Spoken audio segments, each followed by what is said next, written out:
Hello everyone, it's your casual gamer Meep here and welcome back to the channel. The next killer in the top 5 build series is the Spirit. Like the Legion, she's one of my favorite killers to play as currently in Dead by Daylight, as her power Yamaoka's Haunting is both very good in offering chase potential and also map traversal, and is just overall very flexible to use. These builds are designed to take advantage of her various add-ons and will vary based on fun, effectiveness, and overall lore. If you enjoyed the video, consider leaving a like as it helps promote the video through YouTube, and consider subscribing for more content. Now, on to the builds. This first build is a bit of a guilty pleasure one. This is a build I've used on several occasions after having previously bad matches as other killers. I call it the Salty Spirit build. You can use just about any add-ons that you want, but I tend to use the Muddy Sports Day cap for the increased movement speed while phasing, and the Cayenne Talisman, which increases the duration of my phase walking as well. The perks are what really drives the Salt, and they are Agitation, Starstruck, Hoarder, and Franklin's Demise. This build allows you to play normally, but increases your lethality while also being a nuisance to the survivors. The first perk is Agitation, and it increases your movement speed by 18% when carrying a survivor. It also increases your terror radius by 12 meters, which pairs well with Starstruck, which also activates while carrying a survivor.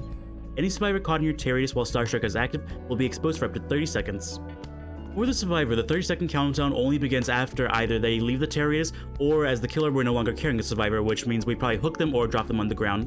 This combo has the potential to let you snowball easily, especially in the early game, if you're able to bring the survivor that you're carrying to an area that has other survivors in it.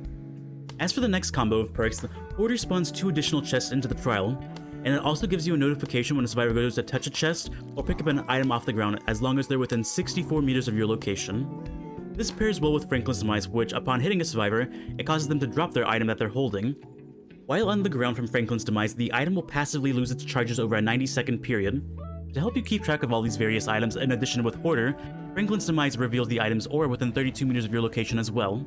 Eventually, survivors will come back to pick up their items so you can capitalize on their greed of wanting to get their items back.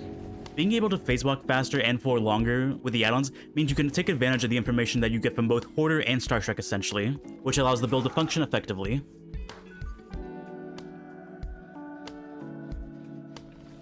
The next build takes advantage of the Spirit's unusual add-ons that involve you either breaking pallets or being stunned by a pallet. The first add-on, which I think I'm pronouncing it correctly, is the Kensuke Teacup, which fully recharges your phase walking when you break a pallet or a breakable wall.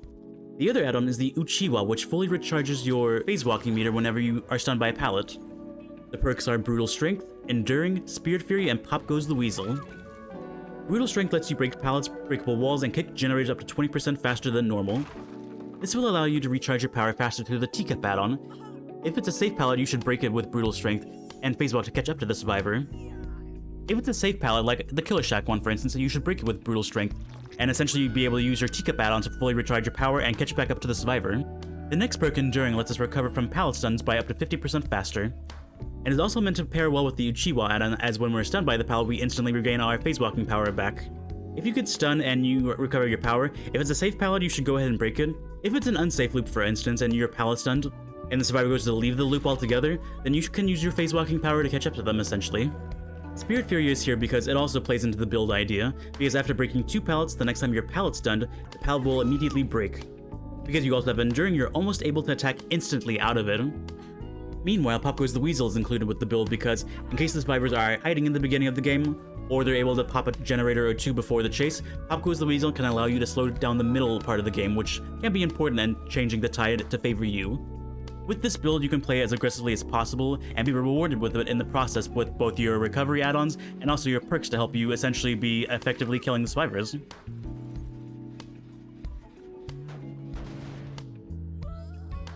Build number 3 is what I like to call the Easy Spirit mode, as the perks and add-ons make it easier for you to play the Spirit. So it's a bit of a more mainstream build than my normal builds, but it's still pretty effective and warrants being on this list. The perks are Barbecue and Chili, Hex Ruin, Hex Undying, and also Strider. The first perk, Barbecue and Chili, lets you see survivors more than 40 meters away from a hook whenever you go to hook someone, and it also gives you a stackable blood point bonus of 25% for each survivor you hook for their first time. Hex Ruin is here to slow the game down by regressing generators by 200% when a survivor stops working on it before it's completed. Meanwhile, Hex Undying is to keep Ruin up longer by being the first totem broken when they go to break one of the 2 Hex totems that are in the trial. These 3 perks are what I like to consider standard killer perks that make it easier for a killer to win the game. Strider, on the other hand, increases the sound of survivors breathing, including while they're healthy and injured. The Spirit is probably the most dependent killer on sound because when she enters her phase walk, she only has scratch marks and sound to go off of. scratch marks can be deceiving because of how they spawn in the environment and can mislead you, like if they go on a wall or around a tree area, like sometimes they just don't go to the area that you would think would lead you to the survivor immediately. Sound, on the other hand, gives you a very accurate indication of where the survivor is, and was a very popular pick for spirit players before they nerfed it. By letting the survivor perk, Iron will completely counter it. What makes this build considered easy mode for the spirit is not only the standard perks but the add-ons as well. They're the Rusty Flute and Rin's Broken Watch. Both of these increase the rate at which you can recover your power, but passively compared to the previous build. Being able to recover your power faster means you can traverse the map more and use your phase walking and chase more. This is more or less another aggressive spirit build, but it's more mainstream and something you'll see a spirit player run more often. You can't deny these perks and add-ons make an effective build, so I couldn't leave it off this list. This next build is one of the more fun ones and aims to fake out the survivors through the perks and add-ons. The add-ons are the Furin, which I think I'm pronouncing that correctly, and the Wakizashi Saiwa, which essentially translates to Katana Sheath. The Furin makes it to where every survivor hears your phasing noises, which effectively brings back the old spear before she got directional phasing, so it distorts the survivor's ability to tell where you are exactly. Meanwhile, the Wakizashi Saya lets you mid-phase walk, press the active ability button to teleport back to the husk when you first began phase walking. This is to confuse the survivors and keep them on their toes by letting us be everywhere and in the same spot at one time. The perks for this build are Coup de Grace, Dead Man Switch, Dark Devotion, and Hex Haunted Grounds. Coup de Grace is here as a surprise factor. Each time a generator is completed, you gain a token. Each token increases your next lunge range attack by up to 80%. This perk is seldom used, and so survivors are not likely to suspect that you have it, especially when swinging out of a phase walk when you still have that acceleration behind you as the spirit. Dead Man Switch activates when you hook a survivor. For the next 45 seconds, any survivor who stops working on a generator before it's completed will have that generator blocked for the remaining duration of Dead Man Switch. Because all survivors can hear your phasing through the Furin add-on, they'll be more inclined to let go of their generator than they would otherwise, thus faking them out essentially. With this build, when you go to hit the Obsession, Dark Devotion activates for the next 30 seconds. For the duration of Dark Devotion, you become undetectable, and the Obsession emits a fake 32-meter wide tear radius, so essentially you'll go to hit them, or you can down them, and then you'll leave them in order to go pressure more survivors while you're undetectable. The last perk of the build is Hex Haunted Grounds, and it's here to present itself like a different perk, like Hex Undying and Hex Devour Hope if they see both totems. With the Haunted Grounds, 2 Hex totems spawn into the trial. Whenever a survivor goes to cleanse one of the 2 totems, all survivors will suffer from the exposed status effect for up to 60 seconds. With the perks and add-ons of this build, it can let you be stealthy, lethal, and confusing to the survivors, which can be a deadly combination overall.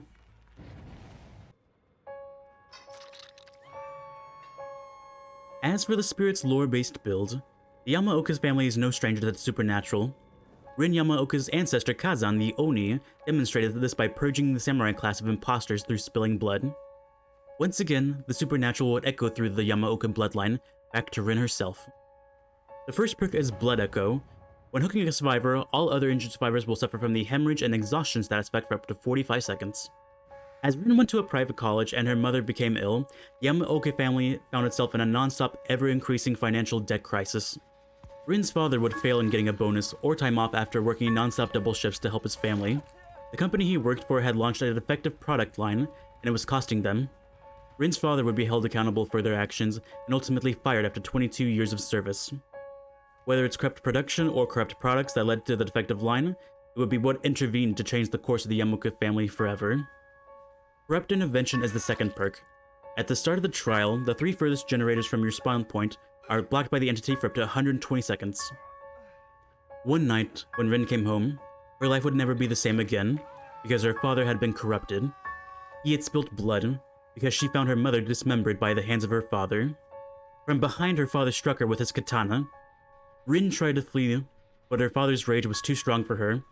Being cut over and over again from his sword, and crashing into glass obstacles throughout the house. Trying to escape from her father, Rin knew she wouldn't make it that far. Her father had been overcome with grim and dark energy for the atrocious acts he had committed. Rin embraced her death, knowing that her situation was near helpless, as the fog of the entity would emerge to engulf her. The next perk in the build is Grim Embrace. Each time you hook a survivor for their first time, you gain a token. When you reach 4 tokens, all generators are blocked for up to 40 seconds, and the Obsession's aura is revealed to you for up to 5 seconds as well. As she lay helpless and in pain, she became enraged with hatred towards her father and made an oath. He would pay. He would pay for what he did to her and her mother. He had shattered their family, literally and metaphorically. he had shattered their bloodline, as she was the only child of the Yamaoka family. Hatred, otherwise known as Rancor, is the last perk of the build. Each time a generator is completed, you see every survivor's location for 3 seconds. When this happens, the obsession also sees your aura for up to 3 seconds as well. When the last generator is powered, however, the obsession suffers from the exposed status effect for the remainder of the trial, and if you down the obsession, you are given the ability to kill them outright by your own hand, regardless of whether or not they've been hooked or not. Since the Spirit was released, she's easily been one of the strongest killers in Dead by Daylight. But since patch 5.3.0 gave her add-on pass and directional phasing, I think she's at her fairest to play as and against so far. She rewards you if you're a good player with her power, and punishes you otherwise. As a Spirit main, the perks I use on her tend to be Barbecue and Chili for the aura reading and blood points, Brutal Strength to deal with pallets, Corrupted Invention to stall the beginning of the game, and No Way Out for the end game. Down below in the comment section, rate my builds. And if you're a Spirit player, tell me what your builds are that you'd like to use on her in particular. And with that being said, we come to the end of the video. I am me+3, and I will see you next time. Goodbye for now.